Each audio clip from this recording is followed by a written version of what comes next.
Bentornati in un nuovissimo appuntamento con le previsioni meteo. Iscriviti al canale per non perdere i prossimi contenuti. Ripresa del Chef Cloud avvenuta nel Vicentino la giornata di giovedì 2 maggio con fortissimi nubifragi, forti venti e temporali avvenuti anche sul comparto centro-occidentale del Veneto, con la ripresa di un tornado nella zona di Grisignano. Temporali violenti anche sul resto del nord e sul centro Italia. La fase di maltempo al momento è terminata con fase mite e stabile, ma si avvicinano nuove correnti umide instabili pronte ad agire dalla giornata di lunedì a partire da nord-ovest. Ed analizziamo subito la tendenza per i prossimi giorni. Notiamo subito la giornata di sabato come si allontanerà il flusso fresco atlantico che ha interessato l'Italia, portando temperature piuttosto fresche. Ora l'anticiclone porterà temperature piuttosto miti, ma valori leggermente sopra la media. Comunque rimarremo tra i 20 e 23 gradi al nord, picchi comunque di 24 gradi possibili non solo al nord ma anche sul centro, locali picchi anche di 25-26 gradi sulla Sardegna e la Sicilia nella giornata di lunedì, ma come vedete si avvicineranno correnti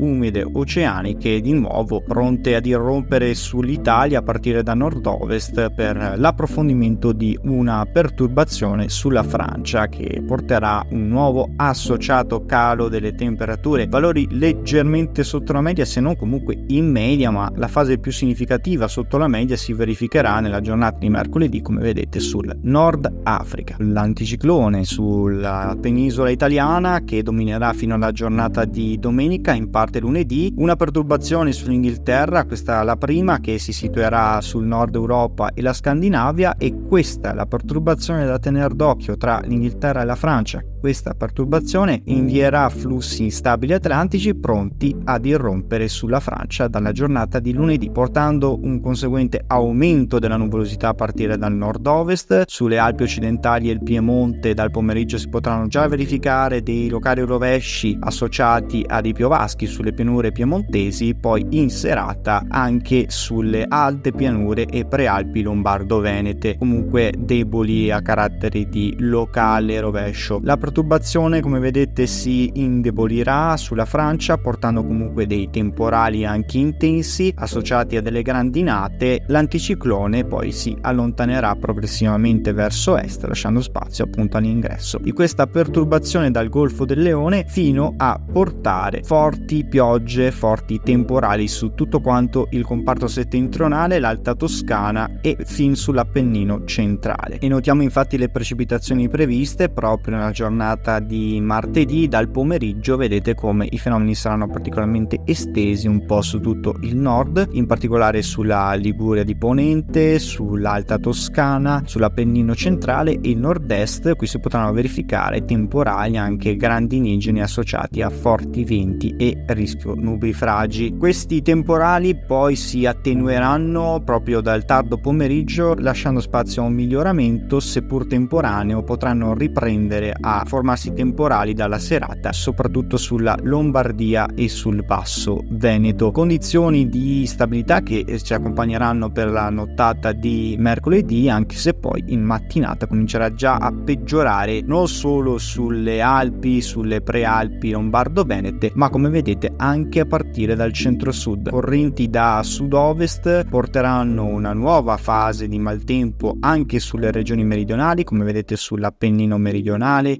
soprattutto sulla Campania, sul basso Tirreno, e con formazioni di temporali nuovamente sul nord-est, anche qui nuovamente di forte intensità, e la formazione di piogge anche intense sulla Sicilia a partire dalla serata di mercoledì, quando l'approfondimento di un vortice sul Mar Ionio darà la spinta per la formazione di nuove piogge e l'estensione di precipitazioni fin verso l'Emilia Romagna e l'Appennino centrale, con precipitazioni molto intense sulla Sicilia centro-orientale, dove sono previsti picchi oltre 40 mm, e precipitazioni un po' più deboli al momento sull'Appennino meridionale. La Puglia non verrebbe interessata in questo caso dai fenomeni più scarsi, con precipitazioni nella giornata di giovedì a partire dal pomeriggio molto intense sulla Sicilia, sempre quella centro-orientale, su tutta la Calabria e, come vedete, anche anche sui settori del medio-basso Tirreno e anche sulla Sardegna. Tutta quanta la Sardegna verrebbe coinvolta da fenomeni a carattere di rovescio e poi dalla serata di giovedì i fenomeni dovrebbero interessare solamente le estreme regioni meridionali. Questa perturbazione si allontanerebbe comunque verso la Grecia nel corso dei giorni, ma come vedete al nord già dalla giornata di giovedì come il tempo migliorerà drasticamente, portando ampi spazi soleggiati seppur alternati a